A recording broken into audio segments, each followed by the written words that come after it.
Hey y'all, I'm Angela Barrett, and this is Talking South Carolina. Now y'all take a load off and listen, because no matter if you just moved here, thinking about moving here, been here your whole life, or you just plain nosy, bless your heart, I'll have something for you. Like, who's living in High Cotton? Who's madder than a wet hen? Places to go if you got a hankering for fried chicken, and where you can go to get drunk as Cooter Brown. We'll talk pig pickings, cow tipping, tillions, hay rides, who's buttering whose biscuits, what's a case quarter, and lots of other stuff. So stay a while. Y'all, it's gotta be a hoot.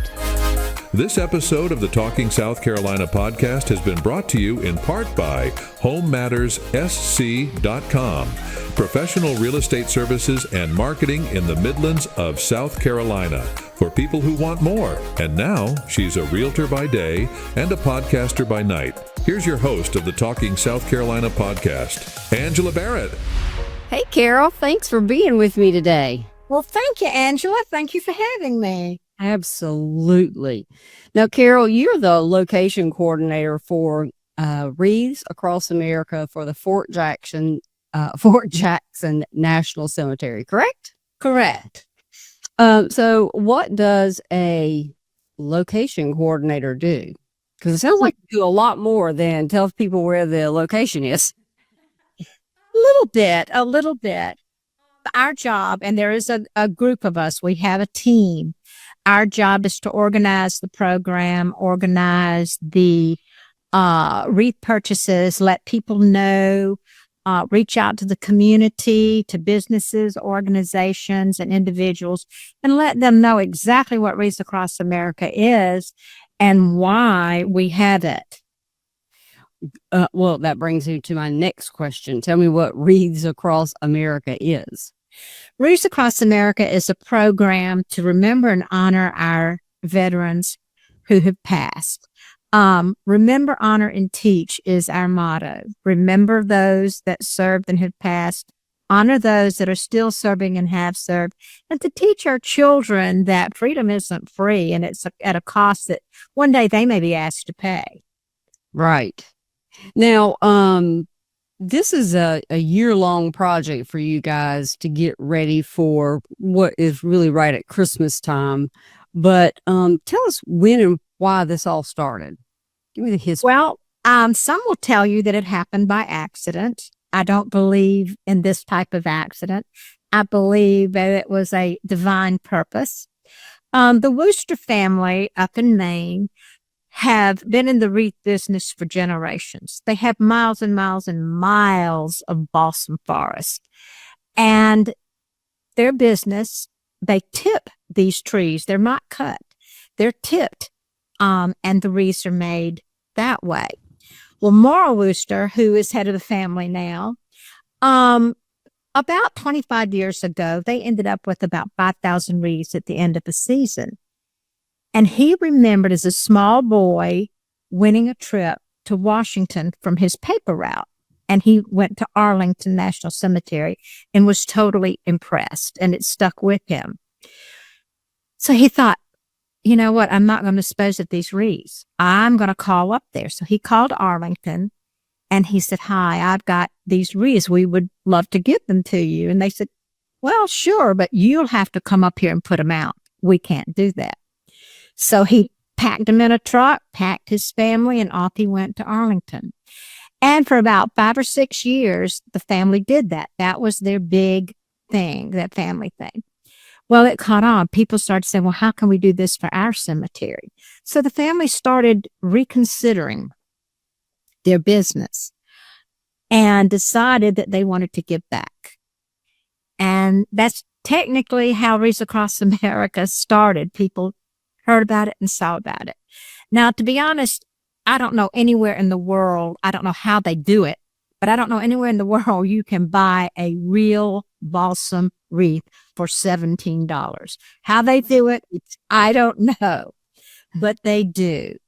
And so every year now, all across the country, and this year it will be in 4,800 cemeteries in the U.S. and in other countries where we have our veterans buried.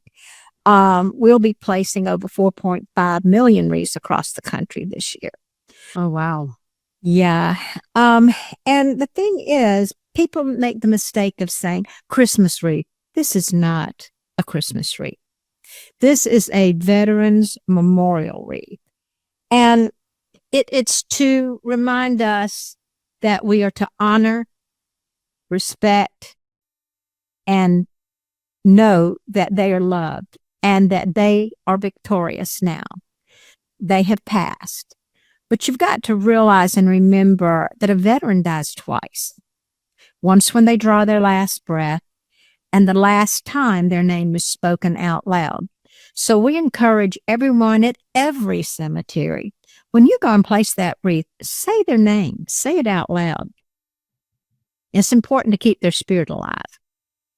Right. And that brings me to, because I've heard you say this several times. Tell me, there's this importance of one. Talk about the importance of one. The importance of one is amazing. We are the one.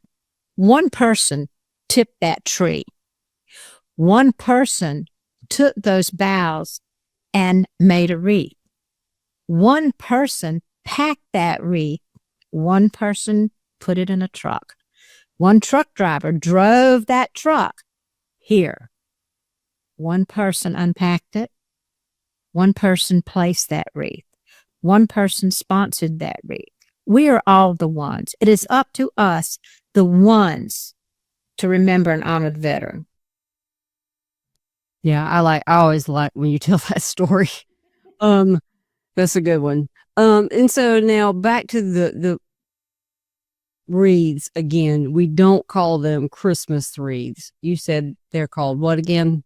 They are Veterans Memorial wreaths. We are remembering them, respecting them, and honoring their victory over death. And so for those who've never been to one of these ceremonies, kind of go over what happens. And then we'll get to how we get there to that day, because you named some of that, but you're remembering one. But talk about that day and how special it is. Well, people hesitate sometimes. They think that you're going to be depressed coming out to a cemetery. You're not. It's the final resting place for thousands of our South Carolina veterans. And when you step on that property, a calm comes over you. You know that those veterans are at peace there. We go there to make that happen. It's a trick trying to take care of thousands of people. But because of the ones that volunteered, it happens, and it happens smoothly. We have the ones of the military that participate. We have the ones of the JROTCs and the scouts and the adults and the organizations, our sheriff's department, everybody, all the ones come together to make it happen. And when you come out that day, you will see what it really means. We have a wonderful program, music, good people speaking that lets you know from their heart what it means to honor a veteran. I will say that you'll have a few laughs. The Department of Correction and the Sheriff's Department have donated buses to help us transport people into the cemetery because we have so many attend. We literally have thousands. We had about 7,000 last year. And so we don't have vehicles in the cemetery for that protection. So the joke is you'll be riding the prison bus. If you hesitate getting on, we'll wonder if you've ridden it before. The kids love That's a good one. adults get a really big kick out of it. But it's because everyone has come together. All the ones. Yeah. Now there is an official ceremony. I know, like for when you go to a funeral, a lot of times you hear taps, and I'm just going to assume that is played there as well. Absolutely. Well, I'm going to cry on that one anyway. But There is a funny little story about that from, this is our 16th year. And when we had our first ceremony, I was involved with a deployment program out at Fort Jackson. And the 171st were the ones that accommodated us for everything that we asked for to help. And so when I approached them and I said, I want taps and I want a 21 gun salute, they said, no, you don't. I'm like, no, I want a 21 gun salute. No, Miss Carol, you do not want a 21 gun salute. And I went, well, what do I want? He said, you want cannons. I went, cannons? I want cannons. So for the first several years, we had cannons. And then I got a call after the ceremony one year from the director. And he said, Miss Carol, we can't have cannons anymore. And I went, why not? He said, well, you know that nice new columbarium that we built? I went, uh-huh. He said, well, the cannons repercussion kind of cracked them. Oh, no. So that was the last time we had cannons. But Fort Jackson and... So we're going to have in place of that now. Oh, we have the 21 gun salute. All right. So we're back to that. All right. Phenomenal. We're back to the 21 gun salute, and we got that. And Fort Jackson, McIntyre, Shaw, Joint Base.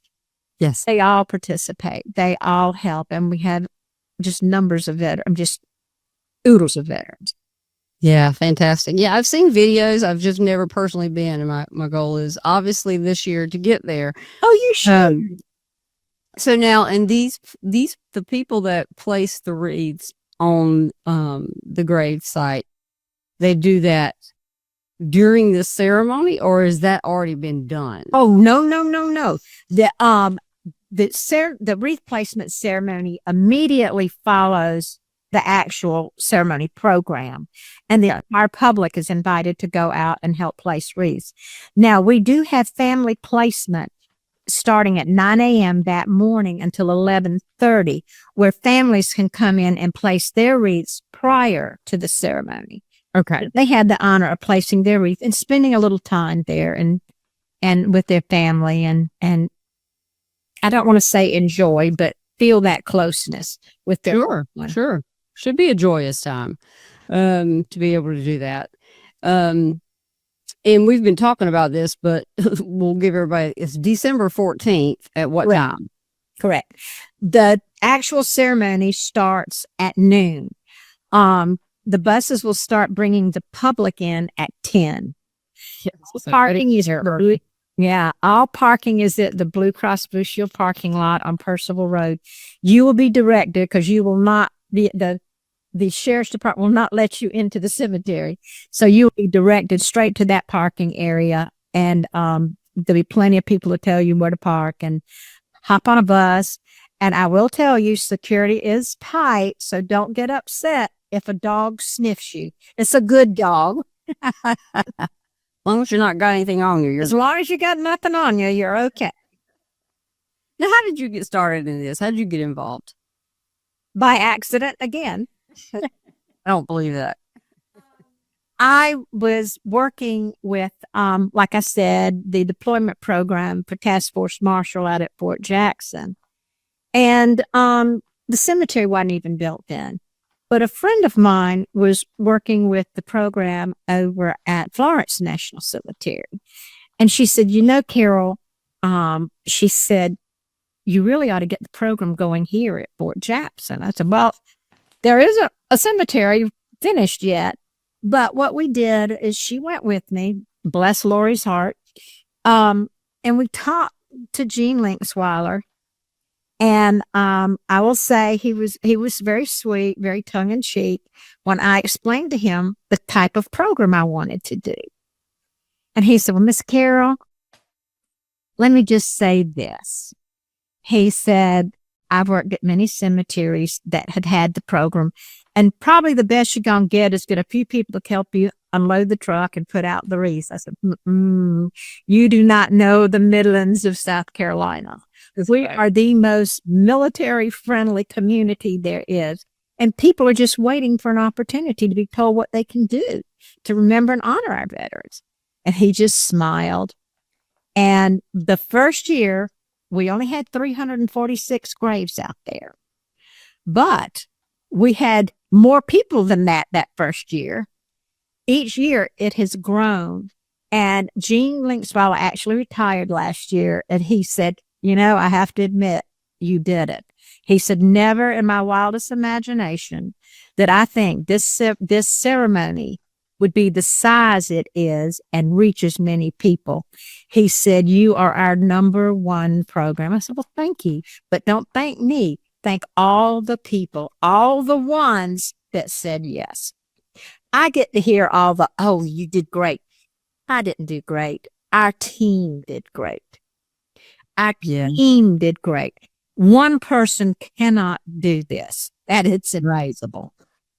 Right. I agree. It does take more than one, but it does take a leader, and I think you've proven that for sure.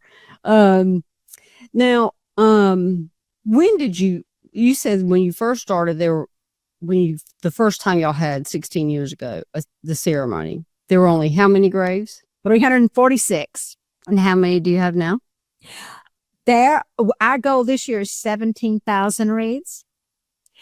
There are 17,000 people buried there, but there are not that many headstones and I see. But the reason we set our goal for this number is to keep ahead of the game a little bit each year, because the cemetery is growing so rapidly. They're averaging 125 burials a month.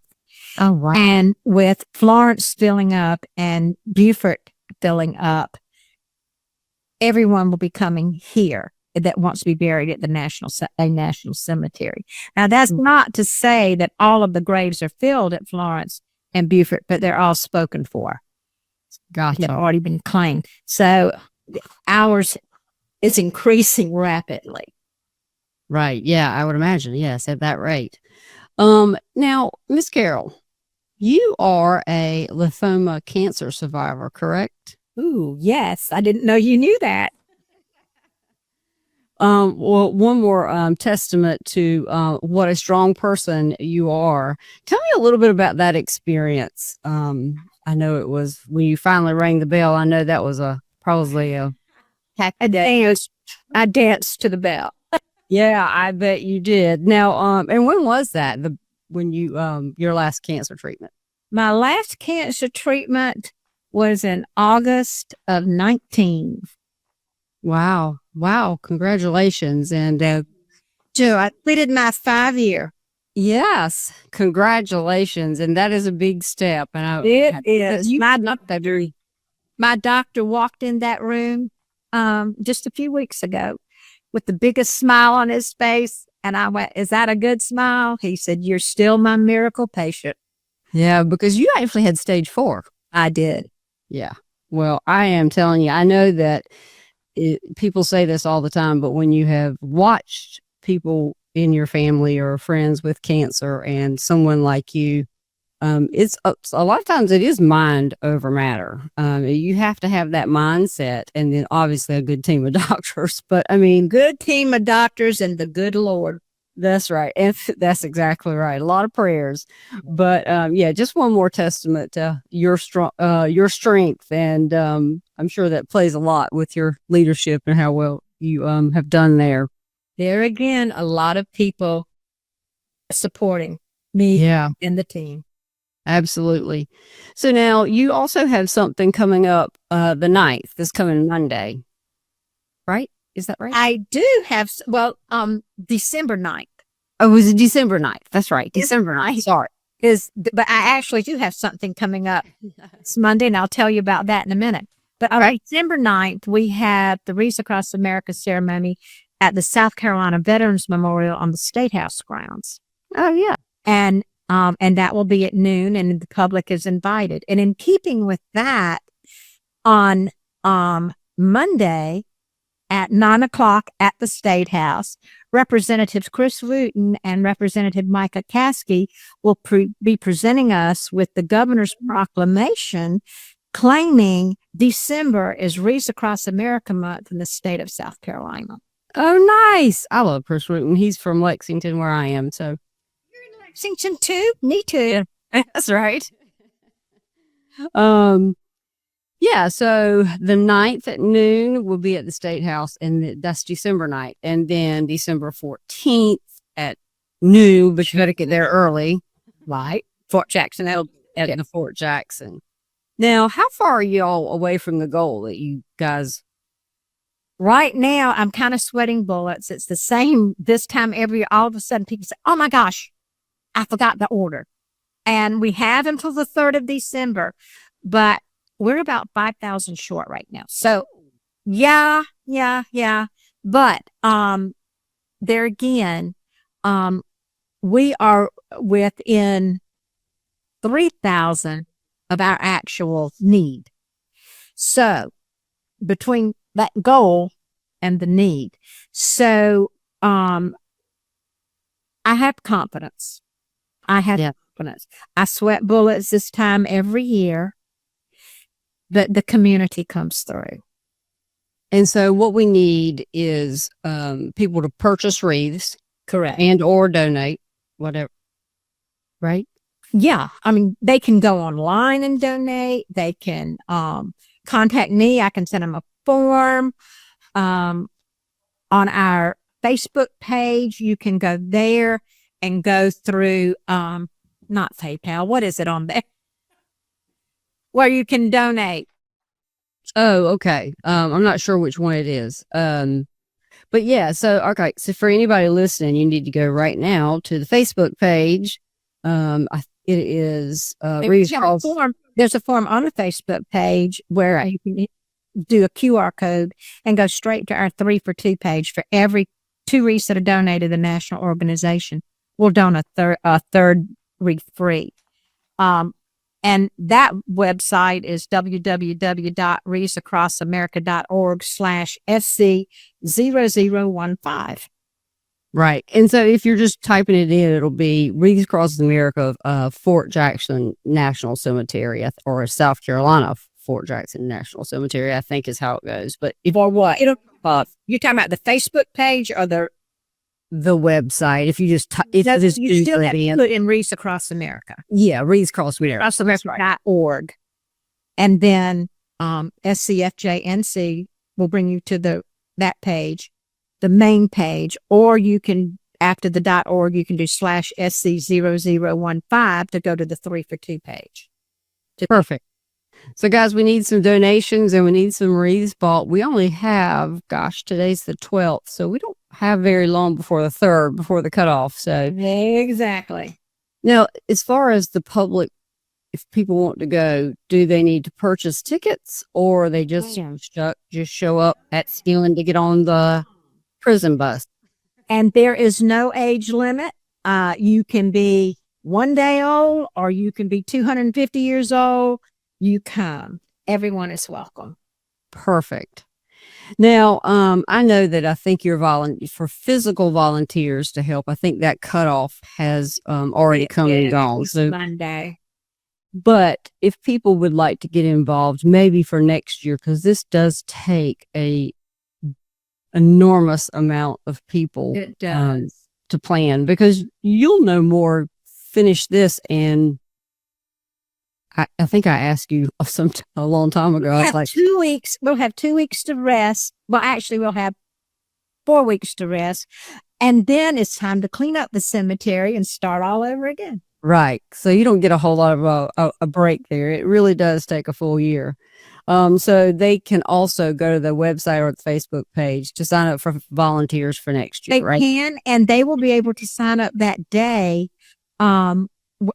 When they go to the information tent at Blue Cross, and they'll be able to just sign up and be put on our contact list to be notified for next year. Perfect. Well, Carol, thank you so much for coming on today and talking to us about Wreaths Across America. This was interesting. I can't wait to physically get there this year. Again, I've seen videos, but never physically been there. And I think this is going to be phenomenal. I encourage everybody to, again, go online right now and either the Facebook or the website and donate. We're kind of behind on our donations and wreaths that we need. And Right. so let's get on that, guys. Absolutely. I have confidence and faith in everyone that they're right. It can happen. That's right. Well, thanks again for coming. Thank you, sweetie. I appreciate that.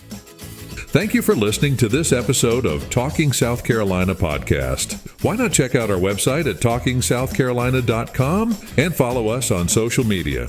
You can subscribe to the show on Spotify, YouTube Music, Apple Podcasts, Amazon Music, iHeartRadio, and on your favorite podcast apps. For information about being a sponsor on the show and on the website, contact us at area code 803-386-9885 or email us at angela@talkingsouthcarolina.com.